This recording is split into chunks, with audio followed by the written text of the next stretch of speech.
Hi ಎಲ್ಲರಿಗೂ ನಮಸ್ತೆ. ಎಲ್ಲ ಹೇಗಿದ್ದೀರಾ? ನಾನು ಕೂಡ ತುಂಬ ಚೆನ್ನಾಗಿದೆ. ನಾನು ಇವತ್ತು ಹೊಸ ರೆಸಿಪಿಯೊಂದಿಗೆ ಬಂದಿದ್ದೀನಿ. ತುಂಬ ಸಿಂಪಲ್ ಆಗಿರುವಂಥದ್ದು ಬೀಟ್ರೂಟ್ ಚಟ್ನಿ ಮಾಡೋದು ಹೇಗೆ ಅಂತ ತೋರಿಸ್ತಾ ಇದ್ದೀನಿ. ಹಾಗೆ ಪೂರ್ತಿ ವಿಡಿಯೋ ನೋಡಿ.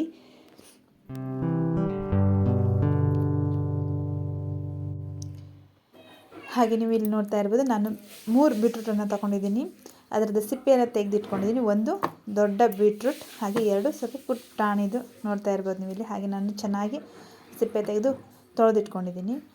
ಹಾಗೆ ಬೀಟ್ರೂಟಿಂದ ತುಂಬ ನಮ್ಮ ದೇಹಕ್ಕೆ ಏನು ಉಪಯೋಗ ತುಂಬ ಉಂಟು. ರಕ್ತ ಹೆಚ್ಚಳ ಮಾಡುತ್ತೆ.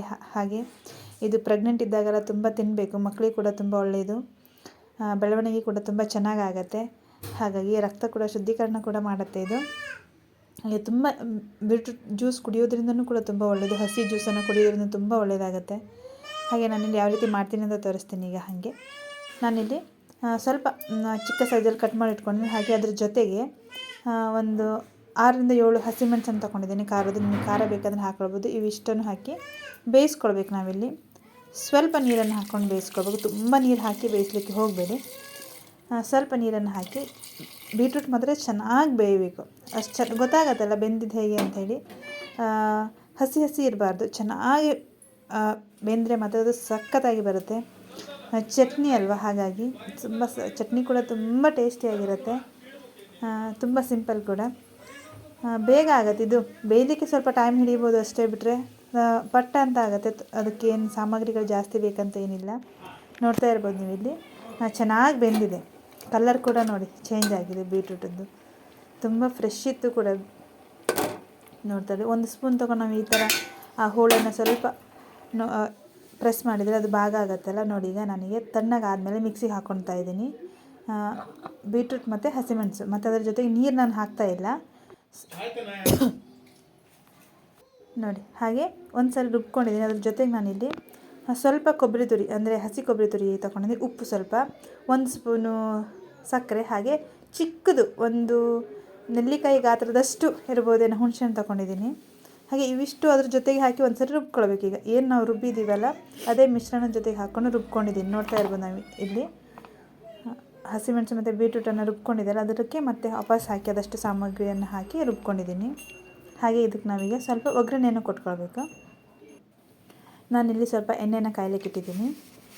ನಾನಿಲ್ಲಿ ಸಾಸಿವೆ ಮತ್ತು ಕರಿಬೇವು ಇವೆಷ್ಟನ್ನೇ ಹಾಕಿ ಒಗ್ಗರಣೆ ಕೊಡ್ತಾಯಿದ್ದೀನಿ. ನೀವು ಬೇಕಾದರೆ ಬೆಳ್ಳುಳ್ಳಿ ಕೂಡ ಜಜ್ಜಿ ಕೂಡ ಹಾಕ್ಕೊಳ್ಬೋದು, ತೊಂದರೆ ಇಲ್ಲ. ನಾನಿಲ್ಲಿ ಇವೆರಡನ್ನೇ ಹಾಕಿ ಒಗ್ಗರಣೆ ಕೊಡ್ತಾಯಿದ್ದೀನಿ ಅಷ್ಟೇ. ತುಂಬ ಟೇಸ್ಟಿ ಇರುತ್ತೆ. ತುಂಬ ಸಖತ್ತಾಗಿರುತ್ತೆ. ಈಗ ತರಕಾರಿ ಆಗಂತೂ ಸೈಡಲ್ಲಿ ತಿನ್ನಲಿಕ್ಕೆ ಸಖತ್ತಾಗಿರುತ್ತೆ ಇದು ನೋಡಿ. ಇವಿಷ್ಟನ್ನು ಹಾಕಿ ನಾನು ಒಗ್ಗರಣೆಯನ್ನು ಕೊಡ್ತಾಯಿದ್ದೀನಿ. ಚೆನ್ನಾಗಿದೆ. ಫ್ರೈ ಆದಮೇಲೆ ಮಿಕ್ಸ್ ಮಾಡಿಕೊಂಡ್ರೆ ಆಯ್ತು. ನೋಡಿ ನಾನೀಗ ಒಗ್ಗರಣೆಯನ್ನು ಇಡಿಸ್ಕೊಂಡಿದ್ದೀನಿ.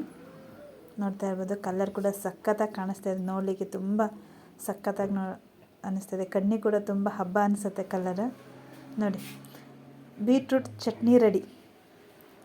ಸಖತ್ತಾಗಿರುತ್ತೆ.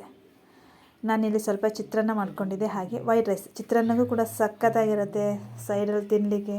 ಹಾಗೆ ವೈಟ್ ರೈಸು ಕೂಡ ಚೆನ್ನಾಗಿರುತ್ತೆ. ಅಥವಾ ಸಾಂಬಾರಿದ್ದರೆ ಸೈಡ್ ನಂಚ್ಕೊಳ್ಳಿಕ್ಕೂ ಕೂಡ ಸಖತ್ತಾಗಿರುತ್ತೆ. ನೋಡ್ತಾ ಇರ್ಬೋದು ನೀವು ಇಲ್ಲಿ ನೋಡಿ ಎಷ್ಟು ಸಖತ್ತಾಗಿ ಕಾಣಿಸ್ತಾ ಇದೆ ಅಂತ. ಅಂದರೆ ನನ್ನ ಹಸ್ಬೆಂಡಿಗೆ ಸ್ವಲ್ಪ ಇದಕ್ಕೆ ಬೀಟ್ರೂಟ್ ಚಟ್ನಿಗೆ ಸ್ವಲ್ಪ ಚಿತ್ರಾನ್ನ ಇದ್ದರೆ ಸಖತ್ ಇಷ್ಟಪಡ್ತಾರೆ. ಹಾಗಾಗಿ ನಾನು ಸ್ವಲ್ಪ ಚಿತ್ರಾನ್ನ ಅವರಿಗೋಸ್ಕರ ಚಿತ್ರಾನ್ನ ಕೂಡ ಮಾಡಿದೆ. ಹಾಗೆ ನೀವು ನೋಡ್ತಾ ಇರ್ಬೋದು ಇಲ್ಲಿ ಮಕ್ಕಳಿಗೆ ಕೂಡ ಇಷ್ಟ ಆಗುತ್ತೆ. ದೋಸೆಗೆ, ಚಪಾತಿಗೆ ಆಗಿರ್ಬೋದು, ಎಲ್ಲದಕ್ಕೂ ಕೂಡ ಚೆನ್ನಾಗಿರುತ್ತೆ. ರೊಟ್ಟಿಗೆ ನಾವಿಲ್ಲಿ ಹೆಚ್ಚಿನದಾಗಿ ರೈಸ್ ಬಳಸ್ತೀವಲ್ಲ, ಹಾಗಾಗಿ ನಮಗೆ ರೈಸ್ಗೆ ಚೆನ್ನಾಗಂತ ಅನಿಸುತ್ತೆ. ನೋಡ್ತಾ ಇರ್ಬೋದು ನೀವು ನೋಡಿ ಎಷ್ಟು ಸಖತ್ತಾಗಿ ಕಾಣಿಸ್ತಾ ಇದೆ. ಸಖತ್ತಾಗಿ ಬಂದಿದೆ ಕೂಡ. ಅಂದರೆ ಹುಳಿ, ಖಾರ ಮತ್ತು ಸ್ವೀಟ್ ಇವಿಷ್ಟು ಮಿಕ್ಸ್ ಇರುತ್ತಲ್ಲ, ಮತ್ತು ಆ ಬೀಟ್ರೂಟ್ ಫ್ಲೇವರ್ ಇರುತ್ತಲ್ಲ, ಎಷ್ಟು ಸಖತ್ ಕೊಡುತ್ತೆ ಅಂತ ಅಂದರೆ ಟೇಸ್ಟ್ ಮಾತ್ರ. ಒಮ್ಮೆ ನೀವು ಮಾಡಿ ನೋಡಿ, ನಿಮಗೆ ಇಷ್ಟ ಆಗುತ್ತೆ. ತುಂಬ ಸಿಂಪಲ್ ಇದು. ನೋಡ್ತಾರೆ ನಾನಿಲ್ಲಿ ವೈಟ್ ರೈಸಿಗೆ ಹಾಕೊಂಡು ಟೇಸ್ಟ್ ನೋಡ್ತಾ ಇದ್ದೀನಿ. ಹಬ್ಬ ಸಖತ್ತಾಗಿ ಅನ್ನಿಸ್ತಾ ಇದೆ ನಿಜವಾಗ್ಲೂ. ಈ ಚಟ್ನಿನ ಖಾಲಿ ಬಾಯಲ್ಲಿ ಕೂಡ ತಿನ್ಬೋದು. ಅಂದರೆ ರೈಸ್ ಜೊತೆಗೆ ತಿನ್ನಬೇಕಂತ ಏನಿಲ್ಲ. ಸ್ಪೂನಲ್ಲಿ ಹಾಗೇ ಸ್ವೀಟ್ ತಿಂದಿರ್ತಾರೆ, ಬೌಲಲ್ಲಿ ಹಾಕ್ಕೊಂಡು ಹಾಗೇ ಸ್ಪೂನಲ್ಲಿ ಎತ್ಕೊಂಡು ತಿಂತಾ ಇರಬೇಕಂತ ಅನಿಸುತ್ತೆ. ಹಾಗೆ ನಾನಿಲ್ಲಿ ಚಿತ್ರಾನ್ನ ಕೂಡ ಟ್ರೈ ಮಾಡ್ತಾಯಿದ್ದೀನಿ ನೋಡಿ. ಇಲ್ಲಿ ಬಿಸಿ ಬಿಸಿ ಚಿತ್ರಾನ್ನ, ಬಿಸಿ ಬಿಸಿ ವೈಟ್ ರೈಸ್ಗೆ ಎಷ್ಟು ಸಖತ್ತಾಗಿರುತ್ತಲ್ಲ. ನಾನು ಅದಕ್ಕೆ ಹಾಗೆ ತಿಂತಾಯಿದ್ದೀನಿ ಸ್ಪೂನಲ್ಲಿ ನೋಡಿ. ನನಗಂತೂ ತುಂಬ ಇಷ್ಟ ಆಯಿತು ಮತ್ತು ತುಂಬ ಇಷ್ಟ ಕೂಡ. ನಿಮಗೂ ಕೂಡ ಈ ರೆಸಿಪಿ ಇಷ್ಟ ಆದರೆ ಲೈಕ್ ಮಾಡಿ. ಪೂರ್ತಿ ವಿಡಿಯೋ ನೋಡಿದ್ದಕ್ಕೆ ಥ್ಯಾಂಕ್ ಯು.